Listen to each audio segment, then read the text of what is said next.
nahihirapan akong abutin yung likod ko. Okay lang ba makisuyo? Sige po, tita. Pero sandali lang po, baka po kasi biglang dumating yung asawa ko eh. Oo naman, sandali lang to. Kahit dito lang sa bandang balikat ko. Sige po. Salamat.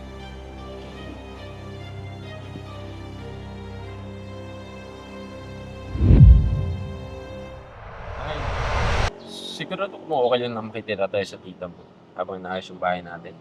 Oo naman, mahal. Tsaka mag-isa lang naman siya dyan eh, kaya okay lang naman daw. Mag-isa. Wala mo lang ba siyang anak, apo? Wala no, bata pa si tita. Ano ka bata? Basta malalaman mo mamaya. Tara na.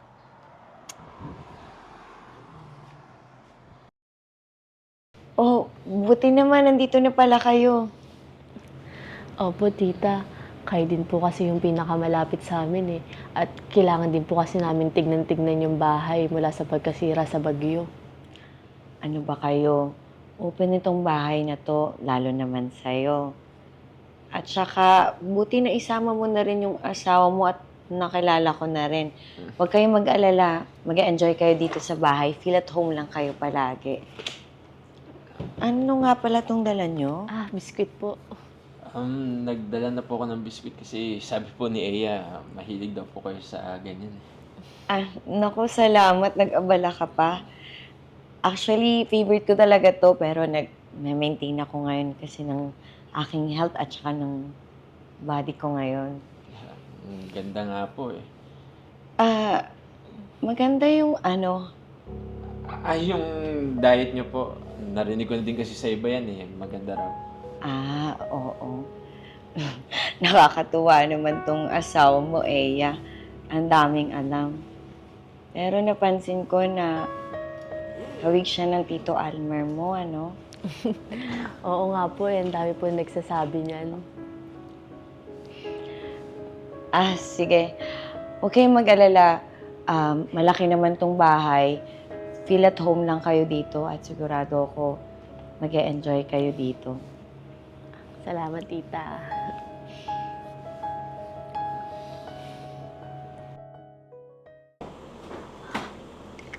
Mahal, alis muna ako ah. Babalik din ako agad. Sige, mahal, ingat ka.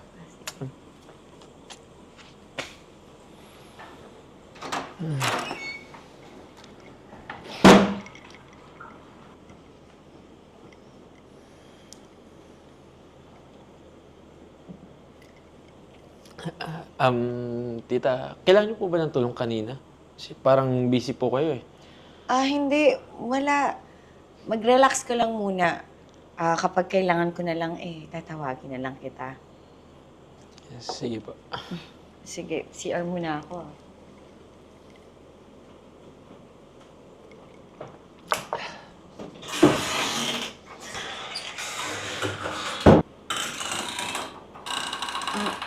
Yan. Ano po yung tita? Pwede ba kitang maabala sandali? Iwan ko kasi yung towel kanina sa table eh. Ganun po ba? Sige po, tita. Salamat.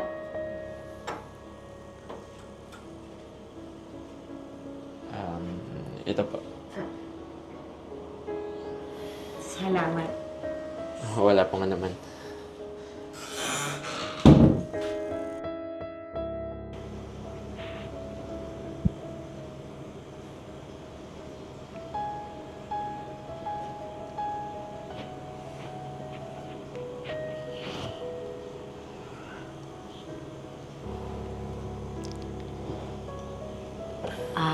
Iho, pwede ba kitang maabala saglit? Ano po yung tita? Sobrang sakit kasi ng katawan ko. Gawa nang naglilinis kasi ako lagi dito sa buong bahay na mag-isa. Kaya lang medyo nahihirapan akong abutin yung likod ko. Okay lang ba makisuyo? Sige po, tita. Pero sandali lang po, baka po kasi biglang dumating yung asawa ko eh. Oo naman, sandali lang to. Kahit dito lang sa bandang balikat ko. Sige po. Salamat.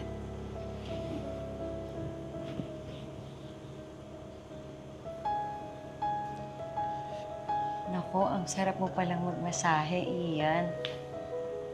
Napakaswerte naman ni Iya sa'yo. Ano po, tita? Ayos na po ba yan? Oo, masarap ka nga magmasahe. Siguradong masarap kang kasama dito lagi sa bahay. Salamat, Ian, ha? Wala po yun, tita.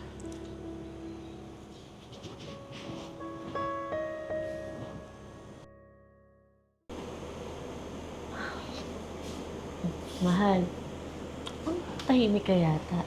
Dinayari ba nung wala ako? Wala naman, mahal. May gusto lang sana akong itanong sa'yo tungkol sa tita mo tsaka sa tito ko, Almer. Bakit? Anong meron kay tita tsaka kay tito Almer? Ano kasi, medyo nailang kasi ako kanina. Naiwan niya yung tuwalya niya dito sa labas, tapos pinasuyo niya sa akin. Pagkatapos nun, bigla siyang nagpa-pasay sa likod.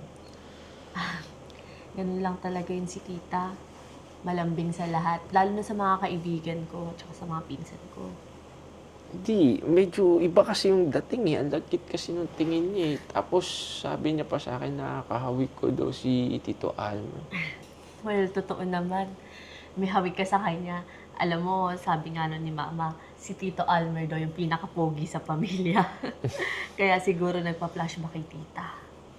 Baka nga, pero iba kasi yung pagkakasabi niya eh.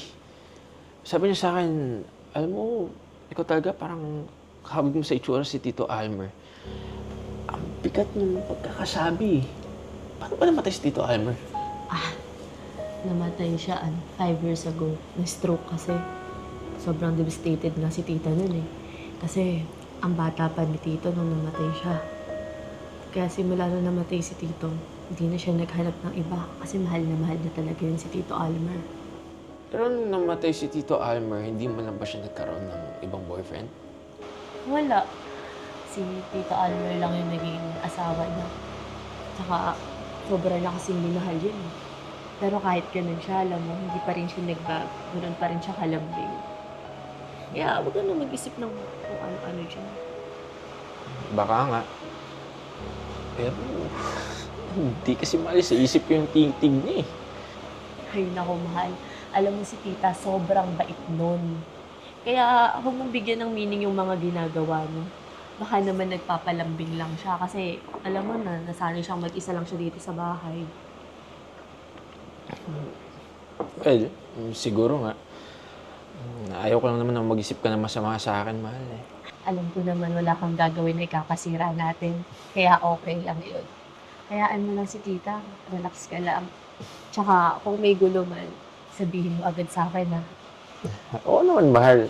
Salamat ah. Mm.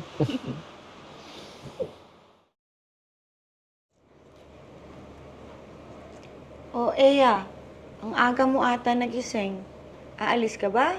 Opo, tita. May aasikasuhin lang po ako. Pero babalik din po ako maya-maya. Si Ian, hindi mo ba isasama ang asawa mo? Natutulog, tita eh. Ayoko namang gisingin. Pagod din kasi yan kahapon eh. Ganun ba? Sige, tita. O sige, mag-iingat ka, ha? Sige po, alis po.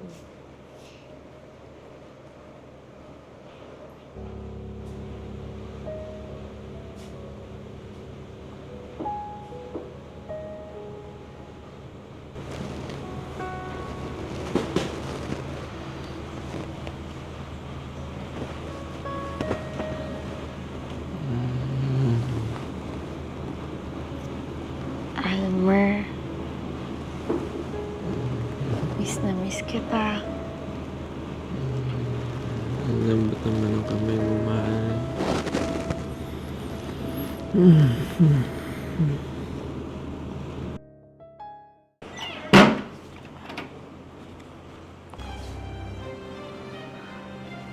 Tita?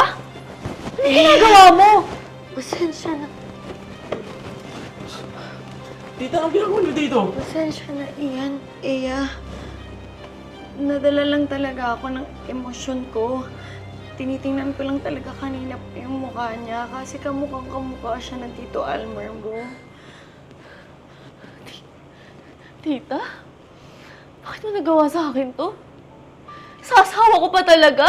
Iya, wala akong masamang ibig sabihin. Namiss ko lang talaga ang Tito Almer mo. Pakiramdam ko kasi siya yung kasama ko eh. Matagal ko na kasi siyang hindi nakikita. Pasensya na. Hindi ko talaga ibig sabihin na sirain kayo. Ayoko nang palakihin to. Aalis na kami dito. Iya, huwag ka naman magpadalos-dalos. Hindi naman ganun yung ibig ko sabihin. Pasensya na talaga sa inyong dalawa. Talagang na-miss ko lang ang Tito Almer mo. Pagpasensyahan niyo na ako. Hindi na, tita. Aalis na kami para sa kapayapaan ng lahat. Iya, Ian. Sana mapatawad niyo ako.